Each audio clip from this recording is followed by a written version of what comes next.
আর আমার আগামী 6 তারিখ কেন্দ্র ঘোষিত কর্মসূচি জেলা কেন্দ্রিক কর্মসূচি সফল করার লক্ষ্যে আজকে আমরা প্রস্তুতি সভা, এই প্রস্তুতি সভা আমার কি জন্য হচ্ছে সেটা আপনারা অবগত হয়েছেন।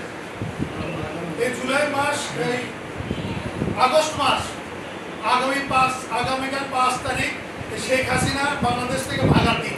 এটা কিন্তু আমরা যারা জাতীয়তাবাদে বিশ্বাসী তাদের জন্য ঈদের দিনে শেখ হাসিনা যদি না যাইতো আমরা এই স্বাধীনভাবে এই আলোচনা করা তো দূরে থাকলো, এবার জেলের ঘানি টানতে আনতে জীবন শেষ করে। আর আমরা যারা জেলে ঢুকছিলাম তারা তো মনে করেন কবরে ঢুকছিলাম। আমাদের তো এক কাপড়ে, অনেকে এক কাপড়ে ঢুকছে, কোনো কাপড় ঢুকেনি, এক কাপড়ে তারা জেলখানা ছিল দীর্ঘদিন। কোনো কাপড় ঢুকতে দেয়নি, কোনো খাবার ঢুকতে দেয়নি, কোনো সাক্ষাৎ ছিল না, কোনো ফোন ছিল না। অর্থাৎ কবরের ভিতরে ঢুকলে যেরকম আত্মীয়-স্বজন, বন্ধু-বান্ধব কেউ থাকে না, ঠিক সেই পরিবেশ তৈরি করছিল শেখ হাসিনা।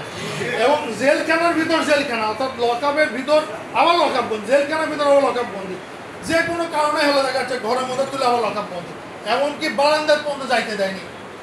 এইভাবে জীবনযাপন করা লাগছে। আমরা আশাই করিনি যে আমরা জেল থেকে বাড়াবো, যার সব উপরওয়ালার ইচ্ছা।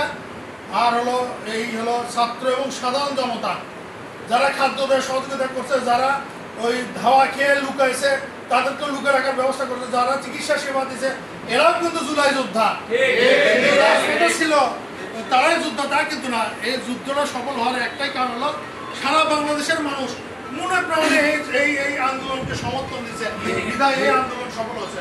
এই আন্দোলনের কোনো একক দাবিদার নাই, এই আন্দোলনের দাবিদার বাংলাদেশের প্রত্যেকটা মানুষ যারা এই জুলাই যোদ্ধাদেরকে সহযোগিতা করছে, তারাই এই আন্দোলনের দাবিদার। এই জুলাইকে নিয়ে যারা তাল বাহানা করবে, নির্বাচনকে নিয়ে যারা তাল বাহানা করবে, যারা বলবে বাংলাদেশে নির্বাচন হতে দেবো না, তারাই হলো শেখ হাসিনার দোষর।